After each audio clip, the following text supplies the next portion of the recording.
Yo, what's good, everyone? Welcome back to Free Blues Boxing.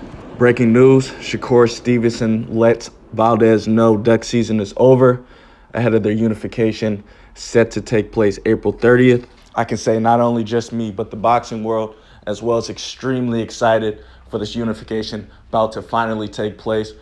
We've been waiting. I've been waiting for this for over a year now. It's time for these superstars to get in the ring, and it starts this year with Shakur Stevenson versus Oscar Valdez. As we know, Shakur Stevenson, the young lion, currently holding the WBC championship belt at super featherweight, 17-0 with 8 knockouts. Oscar Valdez holding the WBC belt as champion, 30-0, 23 knockouts. I got to say, this fight is going to be fireworks. I don't want to count Oscar Valdez out. He is a champion for a reason.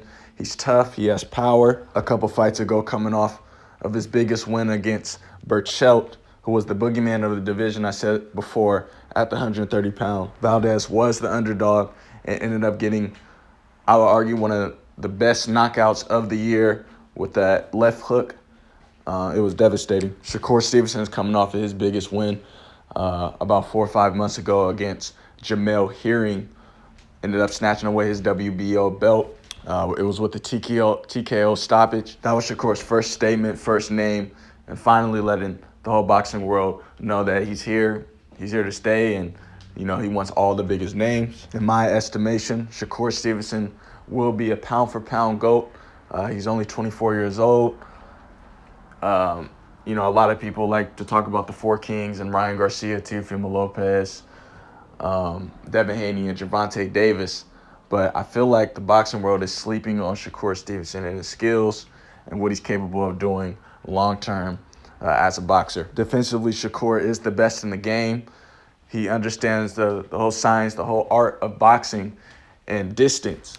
Shakur Stevenson is one of the very few fighters, other than maybe Bozy Ennis, as far as skill-wise, could be standing right in front of you and not get hit and just be counterpunching you and just outpointing you. And that just speaks on Shakur Stevenson's experience. We know his amateur pedigree. People forget he won silver in the Olympic Games. And I noticed with many of the USA male fighters, once they lose, I think of Floyd Mayweather, once he lost, or Deontay Wilder, or Errol Spence. Once they lose and then they go pro, they turn into the best boxers in the world. They come to the professionals, they get way better, they have a chip on their shoulder, and become champions at multiple weight divisions. Now, I want to talk about Oscar Valdez and Team Canelo and the accusations of cheating in the PEDs. I don't condone it at all. There's no excuse. There's no room for that type of stuff in the sport of boxing. Oscar Valdez getting caught cheating in his last fight, that type of stuff will always haunt him. And Shakur Stevenson has already been talking about it on Twitter, and the whole boxing world is aware of it, but nobody chooses to speak up on it and just expose the truth. When Caleb Plant fought Canelo, Team Canelo did not like that Caleb Plant was bringing it up in the press conference.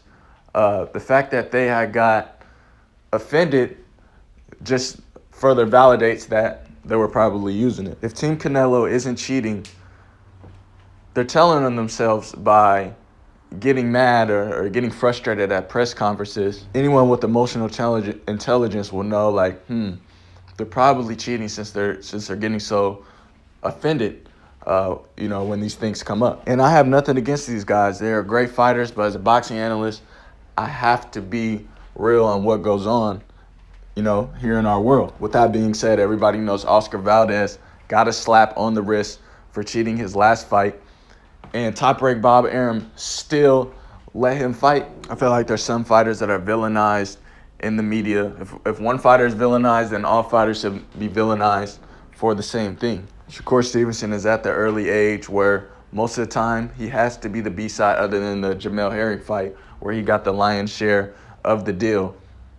I have to look into the negotiations between him, Shakur Stevenson, versus Oscar Valdez, and see what those negotiations are like going into this fight April 30th. But Shakur Stevenson's been calling out Oscar Valdez for over a year. I've documented. It's clear that Eddie Reynoso definitely has the say-so of who he wants his fighters to get in the ring with. Anyone who watches boxing and watches the ESPN Top Rank platform, there's only one fight to be made, and it was this fight. I don't know what took so long for the whole year. Bob Arum had came out saying that a few months ago that Oscar Valdez wanted to fight this other guy. Yes, he was a Randy. While Shakur Stevenson is kind of waiting, like, okay, it seems like you guys are ducking. And then finally, recently, Shakur Stevenson announces that duck season is over. He has a big, he said on Twitter, you got a big announcement, and then now we're finally here and able to witness this mega fight. In my estimation, Shakur Stevenson is going to win this fight. At the same time, I'm not sleeping on Oscar Valdez. He's a great fighter. He's got a lot of power, so Shakur Stevenson has to be on his P's and Q's. He has to do what he's been doing. He's going to have to, there's going to be times in the fight where he's got to stand in the line of fire. If he does all those things, I see him stopping Valdez by round 9 or round 10. Shakur Stevenson is a flawless fighter in the ring. I got nothing to say about him other than, when he gets older, just like a Terrence Crawford, his match traffic is going to come, so I'm not worried about that.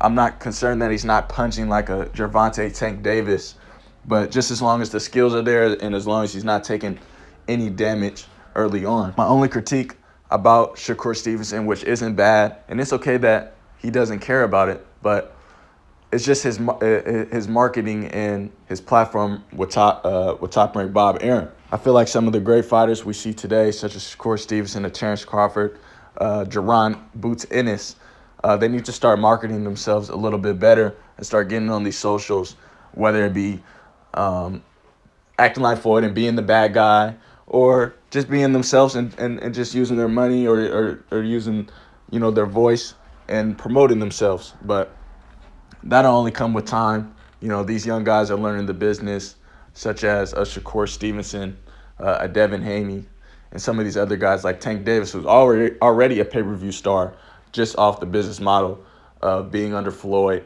and knocking out guys. But there's plenty of learning to do. Floyd Mayweather versus Manny Pacquiao was the most sold pay-per-view fight of all time. I'm not going to discredit the Logan Pauls and the Jake Pauls for what they're doing, but it's clear that the most sold fights are actual boxers versus other boxers. So if these fighters keep boxing well and doing what they're supposed to do and keep fighting long-term, having longevity in the sport of boxing, they'll be just fine. But yeah, that's another convo. Like I said early on, I'm super excited for the Shakur Stevenson versus Oscar Valdez fight set to take place April 3rd. Let me know in the comment section how you feel about this commentary and who you think will win this fight. They don't want that free blues. Yo, thank you so much for watching Free Blues Boxing. Hit the like, subscribe, and the notification bell in support of this channel and for more content.